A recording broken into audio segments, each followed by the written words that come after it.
Innal hamdalillah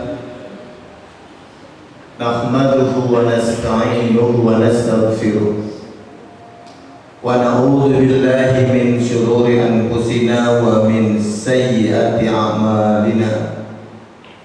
May yahdihillahu fala mudilla lahu wa may yudlilhu fala hadiya lahu. Asyhadu an la ilaha illallah wahdahu la syarika lahu wa asyhadu anna Muhammadan abduhu wa rasuluhu alladzi la nabiyya ba'da. Allahumma shalli ala Muhammadin wa ala ali Muhammad kama shallaita ala ali Ibrahim wa barik ala Muhammadin wa ala ali Muhammad kama barakta ala ali Ibrahim innaka Hamidum Majid. Fa ya ayyuhal hadirun usikum wa nafsi bi taqwallah faqad fazal muttaqun. Faqad qala Allah Ta'ala fil Qur'anil Karim, A'udzu billahi minasy syaithanir rajim.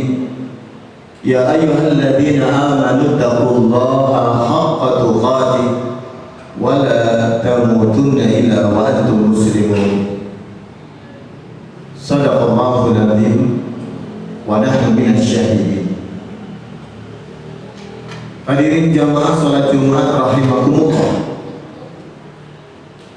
Kita bersyukur kehadirat Allah Subhanahu wa taala, alhamdulillah, dalam kesempatan siang Jumat hari ini Allah Subhanahu wa taala masih memberikan kita kemampuan untuk bisa menghadirkan diri kita di masjid ini dalam rangka menegakkan ibadah salat Jumat.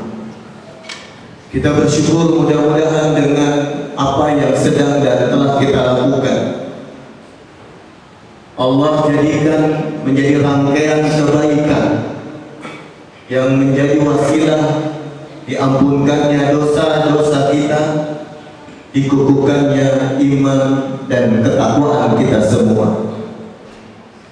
Salawat dan salam senantiasa Allah curahkan untuk suri teladan kita Nabiullah Muhammad Rasulullah sallallahu alaihi wa alihi wasallam, seorang manusia pilihan yang telah menjadi teladan kehidupan kita semua, yang sudah sepantas dan seharusnya sebagai bagian dari umatnya kita berikhtiar untuk berjalan di atas ketetapan dan ketentuan Allah yang Allah sampaikan melaluinya. Hadirin jamaah salat Jumat rahimakumullah. Dalam kesempatan khutbah siang hari ini, wasiat takwa yang insya Allah khatib sampaikan adalah menjadi orang mukmin yang bertakwa. Kalau kita membaca konsep takwa berdasarkan surat Al-Baqarah dari ayat 1 sampai 5 misalkan, kita bisa menemukan beberapa penjelasan Allah terkait dengan tanda-tanda ketakwaan seorang mukmin. Jamaah yang dirahmati Allah, dalam kesempatan khutbah siang hari ini khatib membatasi wasiat ini terkait dengan kalimat yang Allah sampaikan di ayat ketiga, wa mimma razaqnahum yunfiqun. Kalau kita terjemahkan secara tekstual, wa mimma razaqnahum terjemahannya adalah dan dari apapun, wa dan min dari ma apapun, karena ma di sini adalah ma nakirah. Razaqnahum yang telah kami karuniakan kepada mereka, yunfiqun mereka membelanjakannya atau mereka menginfakkannya. Dalam undang-undang pengelolaan zakat misalkan, di sana disebutkan ada perbedaan tentang penggunaan harta. Ada yang disebut dengan infak, ada yang disebut dengan sedekah, ada yang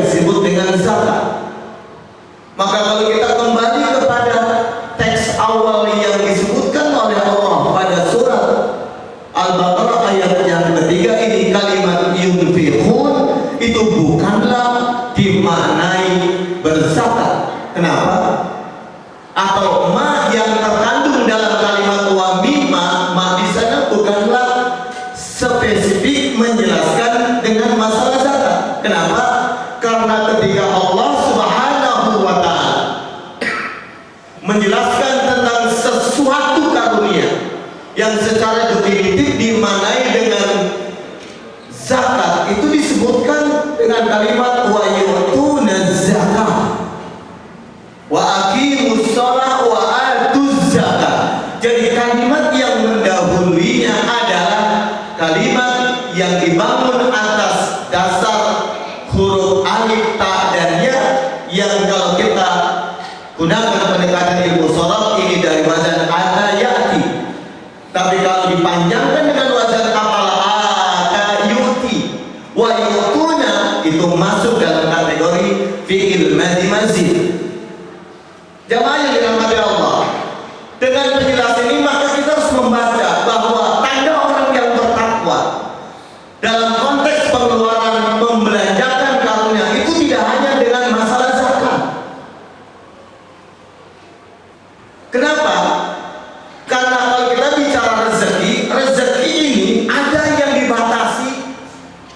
Walaupun kalau menggunakan pendekatan Al-Quran di dalam surat Bani Israel, misalkan di ayat 63 dikatakan Allahu yabsutur rizqa liman yasha'u min ibadihi wa yaqdiru lah. Di situ kalimatnya Allah lah yang melapangkan rezeki di antara hamba-hambanya, wa yaqdiru lah, dan Allah membuat takaran khusus dengannya. Jadi sebenarnya jamaah yang dirahmati Allah, dalam konsep rezeki di hadapan Allah itu tidak ada label yang namanya status miskin, enggak ada. Karena rezeki itu ukurannya ia hadir, yang kemudian ada yang menerjemahkan sempit. Walaupun makna ini juga perlu kajian lebih mendalam. Kenapa? Karena sempit makna secara khusus menggunakan kalimat yudhayya, sempit. Tapi kalau wayak hadir itu sesuai dengan kapasitas. Itulah sebabnya jamaah, kita harus yakin apapun posisi Anda dalam kehidupan sosial, dalam kehidupan ekonomi, sejatinya Allah sudah menyiapkan takaran rezekinya. Hanya masalahnya ada orang yang berpikir stop, berpikir berhenti. Rezeki saya cuma sekian. Tidak, saudara. Selama Anda masih hidup, selama kita masih diberikan nyawa, sesungguhnya batasan rezeki ini tidak ada yang tahu sampai kapan. Karena batasan rezeki kita adalah kematian. Karena kalau Anda sudah mati, berarti rezekinya sudah selesai, rezeki dunia. Itulah sebabnya jamaah yang dirahmati Allah, kalau kita kembali ke tanda takwa, ternyata orang yang bertakwa kalau menggunakan kalimat wa mimma razaqnahum adalah manusia yang suka membelanjakan rezekinya. Itulah sebabnya banyak hadis Rasulullah SAW, man sa'a ala iyalihi kal mujahid fisabilillah. Siapapun orang yang berusaha keras untuk membiayai orang-orang yang menjadi tanggung jawabnya, maka sejatinya usaha itu sama dengan usaha yang dilakukan orang-orang yang berjihad di jalan Allah. Jadi rezeki itu adalah jalan jihad. Nah, jamaah yang dirahmati Allah Subhanahu wa ta'ala, ada pandangan yang hari ini sebagai muslim salah memandang harta. Kenapa? Mencari harta, mencari dunia itu jelek. Kenapa? Kita harus kejar akhirat. Pak, saudara yang dirahmati Allah, kalau Anda berdoa kepada Allah dalam menggunakan doa yang disebut dalam surat Al-Baqarah 201, Allah mengajarkan doa kita, Rabbana atina fid dunya hasanah, baru wa fil akhirati hasanah. Artinya apa? Untuk mengukur apakah Anda pantas menjadi ahli surga dan tidak, sebenarnya Anda bisa melihat apakah dunia Anda hasanah atau tidak. Kalau kemudian mengatakan tidak perlu cari dunia, kenapa Nabi banyak kisahnya? Saudaraku yang dirahmati Allah, kalau kamu mendengar dari Rasulullah itu orang kaya. Jangan dikatakan Rasulullah miskin, Pak. Rasulullah ketika sebelum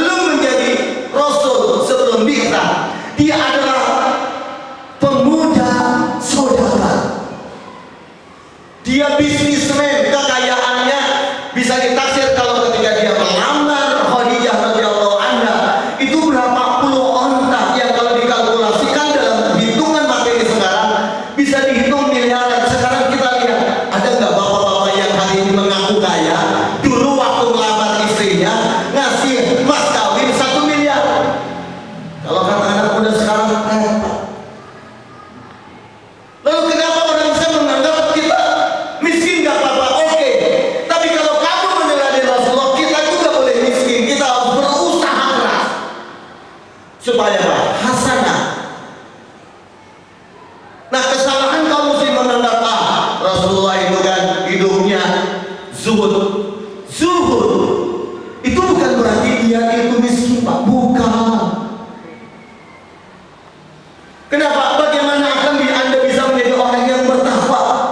Bagaimana Anda bisa menjadi suami yang soleh, suami yang bertakwa kalau Anda tidak bisa menafkahi anak-anak Anda dan istri Anda? Sekarang kan banyak orang muslim yang masih tetap memiskinkan diri di hadapan Allah. Kenapa? Udahlah, mama juga kerja. Pak, kenapa kamu tidak siap dijadikan oleh Allah sebagai fondasi ekonomi untuk keluargamu? Kau biarkan istrimu keluar dari rumahmu. Artinya apa? Engkau mendorong istrimu masuk dalam sebuah pergaulan yang memungkinkan terbukanya fitnah. Jadi kalau Anda menjadi lelaki yang bertanggung jawab, yang bertakwa, stop, begitu kita sudah nikah, akulah yang cari nafkah. Ini kewajibanku, inilah izzah kehormatanku, karena aku pun ingin menjadi seorang mujahid di sisi Allah. Jangan malah suami membiarkan istri bekerja, menikmati penghasilan dari istri. Suami macam apa ini? Ngaku umat Rasul. Rasulullah itu tidak pernah membiarkan istri-istrinya mencari nafkah. Jangan dibilang setelah jadi Rasulullah bekerja. Pak, Rasulullah ketika tidak bekerja, begitu dia masuk ke Madinah, beliau itu pemimpin imam, beliau itu presiden, Pak. Maka dia dapat bagian dari setiap rampasan perang. Maka muncullah surat Al-Anfal. Lalu bagaimana dengan sahabat ketika sudah mengatakan alaikum bisunnati wa sunnatil khulafa'ir rasyidin al-mahdi, dari 4 khulafa'ir rasyidin yang disebut sebagai khalifah. Kalau kita bisa ukuran ekonominya yang terbatas hanyalah sahabat Ali bin Abi Thalib radhiyallahu anhu. Abu Bakar orang kaya, Umar orang kaya, Utsman apalagi kaya raya, sampai sekarang peninggalannya masih ada dinikmati oleh orang muslim. Kenapa? Karena sebagian wakaf Umar bin Khattab dijadikan hotel oleh pemerintah Saudi yang kenikmatan yang pastinya digunakan untuk pembiayaan Masjidil Haram. Jamaah yang dirahmati Allah. Jadi cara pandang kita ini biji kalau menganggap dikit-dikit nyari dunia. Pak, Anda nggak mungkin sampai akhirat kalau Anda nggak benar di dunia. Maka orang bertakwa di Al-Baqarah, wa bima razaqnahum yunfiqun. Dan harta dalam konsep Islam itu adalah al-khair. Wa yas'alunaka madza yunfiqun. Surat Al-Baqarah 100. Qul ma anfaqtum min khairin falil walidaini wal aqrabin. Mereka bertanya tentang apa yang harus dibelanjakan. Maka Allah katakan ma anfaqtum min khair, apapun yang engkau belanjakan dari harta khair, maka yang pertama lil walidaini, untuk kedua orang tua.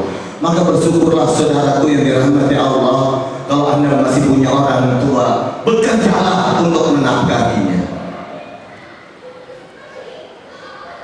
Kalau Anda menjadi orang tua, bersyukurlah karena Allah hadirkan tanggung jawab yang menjadikan darahmu, air matamu, keringatmu menjadi jihad. Karena Rasulullah mengatakan tidak ada satupun suapan yang paling baik dan menyelamatkan seorang laki-laki dari suapan yang disuapkan kepada istrinya, kepada anaknya. Setiap suapan itu kebaikan. Tapi kalau you biarkan istrimu keluar dari rumah mencari suap nasi, maka you berdosa. Jika ternyata you membiarkan itu dibiarkan dan sengaja biarkan istri cari nafkah. Jemaah yang dirahmati Allah Subhanahu wa taala, itulah sebabnya kalau kita membaca sejarah kenabian, sejarah Rasulullah SAW, sejarah para sahabat, kita lihat bagaimana hebatnya orang-orang pendahulu kita, salafus saleh kita di dalam konteks mencari dunia kembali. Dunia yang dicari bukan hanya berhenti di dunia, tapi dunia yang dicari adalah untuk akhirat. Siapa bilang orang mati nggak membawa harta? Orang mati harus bawa harta. Karena kalau Anda tidak punya harta yang pernah Anda belanjakan untuk anak istri Anda matinya kefakiran nanti Anda. Bagaimana Anda bisa memiliki anak-anak yang soleh? Ya da'ulahu. Anak yang soleh adalah karya Anda. Anak kita menjadi soleh karena nafkah Anda. Maka nafkah yang Anda keluarkan untuk memberi makan dia, menyewa, itu adalah harta yang akan Anda bawa ke akhirat. Maka jangan pelit sama anak kalau mau sekolah. Banyak orang tua kita pelit, Pak, nyekolahin susah, tapi giliran merusak diri buat merokok, buat sesuatu yang dalam istilah agama makhluk dikerjakan, tapi buat nyekolahin anak diserahkan kepada orang lain. Nah, inilah yang menjadi sebab kenapa kemudian Islam hadir sebagai ya'lu wa la yu'la. Islam adalah solusi. Kenapa hari ini justru Islam menjadi problem dan sebagian orang menganggap mengidentifikasi orang muslim itu dengan kefakiran, dengan kemiskinan. No, tidak. Orang Islam itu syariatnya. Kalau kita lihat baca ayatnya, kita baca hadisnya, orang Islam itu harus mampu bahwa di dalam kemampuan itu ada yang bisa tersisakan yang harus dicakati, karena zakat itu dibatasi oleh Allah Subhanahu wa Ta'ala. Kalau Anda memiliki kelebihan harta yang tidak digunakan selama 1 tahun, dalam bahasa fikihnya 1 haul, dan mencapai besarnya, mencapai nisab, maka Anda baru kena zakat. Artinya kalau Anda mengeluarkan sebanyak apapun untuk anak Anda, untuk pendidikan, untuk sesuatu yang menghidupkan kehidupan kebanyakan manfaat bagi banyak orang, maka bisa jadi saudari matullah ketika dikalkulasi Anda tidak masuk termasuk muzaki. Tapi kalau infak, Anda tetap punya kewajiban. Zakat yang namanya sedekah tetap ada. Itulah sebabnya di dalam Islam yang diletakkan pertama adalah infaknya, karena belanja infak ini itu tidak ada urusannya dengan kaya dan miskin, Pak. Selama Anda punya harta, selama Anda punya rezeki, Anda wajib menafkahkannya. Maka jangan jadi orang yang pelit kepada diri sendiri, apalagi pelit kepada anak-anak dalam urusan-urusan kebaikan. Kenapa? Kalau kita masih memiliki perilaku seperti itu, kita belum layak menjadi orang yang bertakwa. Barakallahu li wa lakum wa nafa'ani min dzikri ayatil hakim. Astaghfiruh fa innahu huwal ghafurur rahim.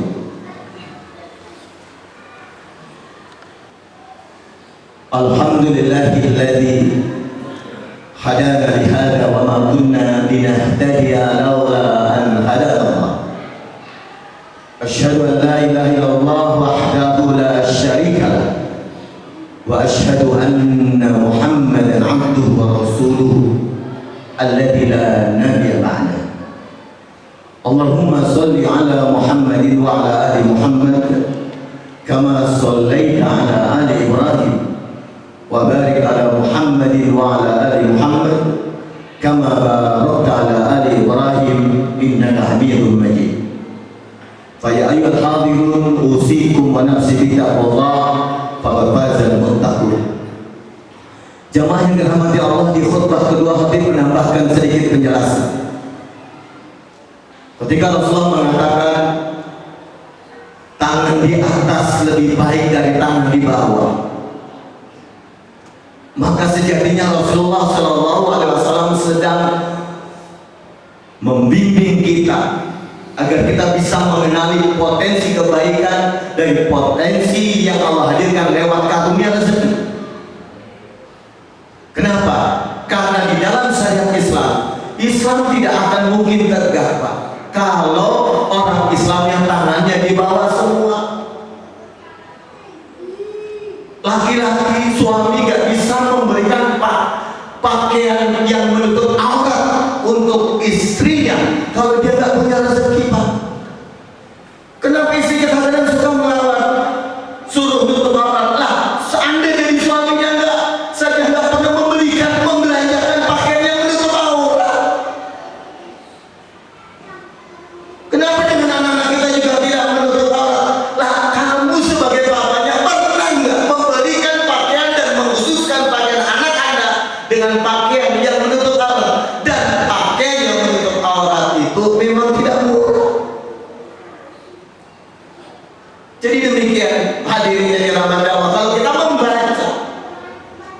peringatan dari Allah dan Rasulullah tentang kenapa harus ada zakat, kenapa harus ada infak, kenapa harus ada sedekah.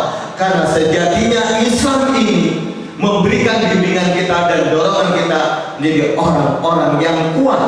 Maka perintahnya adalah wa'atuz zakat, tapi bukan sekedar zakat, tapi wa mimma razaqnahum yunfiqun. Tinggal masalahnya adalah hari ini, saudara yang dirahmati Allah, kalau kita lihat peta kehidupan sosial kita dalam konteks berbangsa dan bernegara, kenapa kemudian Allah hadirkan orang-orang yang bermasalah secara politik? Karena biasanya mereka orang yang punya masalah dengan ekonominya. Kita dorong orang-orang kita untuk menjadi pejabat publik, ternyata dia korup, Pak. Kenapa? Karena dia masih memiliki mental miskin, karena hanya maling saja, koruptor saja. Orang-orang yang masih punya mentalitas miskin, takut rezeki Allah, tidak kebahagiaan di dalam kebaikan, akhirnya mencuri. Dan kalau kita lihat secara sosiologis, banyaknya koruptor di Republik ini, yang notabene masyarakat kita mayoritas muslim, itu tandanya bahwa banyak orang muslim yang gak paham aturan agamanya. Agama menyuruh kita menjadi orang yang mampu. Bahkan Rasul mengatakan al-mu'minul qawiyyu khairun wa ahabbu ila Allah minal mu'minid dhaif. Orang mukmin yang kuat itu lebih baik dan lebih dicintai oleh Allah dari orang-orang mukmin yang dhaif. Ini artinya Rasul mengingatkan, yuk jadikanlah kita orang-orang mukmin yang kuat secara ekonomi, secara politik, secara sosial, secara teknik, secara semuanya, secara keseluruhan. Karena Islam adalah way of life kita, sistem kehidupan yang mengatur kehidupan kita. Artinya ketika hari ini ada masalah dengan kehidupan kita, ini sebuah tanda, sebuah ayat bahwa ada masalah di kalangan muslimin memahami permasalahan ajaran agamanya, termasuk di dalam memahami tentang konsep harta. Harta itu bukan keburukan. Harta di dalam Quran dikatakan dengan bahasa khair, karena dari situlah Anda bisa memberikan banyak manfaat untuk agama Allah, untuk diri Anda, dan untuk orang-orang yang menjadi tanggung jawab Anda. Demikian khutbah Jumat yang bisa disampaikan. Mari kita akhiri kebersamaan kita dengan munajat mohon ampun kepada Allah Subhanahu wa taala. Astaghfirullahaladzim wa atubu ilaih. Allahumma sholli ala Muhammadin wa ala ali Muhammad kama shallaita ala ali Ibrahim wa barik ala Muhammadin wa ala ali Muhammad kama barakta ala Ibrahim innaka Hamidum Majid. Allahumma anta rabbuna la ilaha illa anta khalaqtana wa nahnu ibaduka wa nahnu ala ahdika wa wa'dika mastata'na. Na'udzubika min syarri ma sana'na, nabu'u laka bi ni'matika 'alaina wa nabu'u bi dhunubina faghfir lana fa innahu la yaghfiru dhunuba illa anta. Allahumma ighfir lana dhunubana wa kaffir 'anna sayyi'atina wa tawaffana ma'al abrar. Rabbana hab lana min azwajina wa dhurriyyatina qurrata a'yun waj'alna lil muttaqina imama. Rabbana atina fid dunya hasanah wa fil akhirati hasanah wa qina adzabannar. Subhana rabbika rabbil izzati amma yasifun. Wassalamualaikum warahmatullahi wabarakatuh. Alhamdulillahi rabbil alamin. Akhirus salam.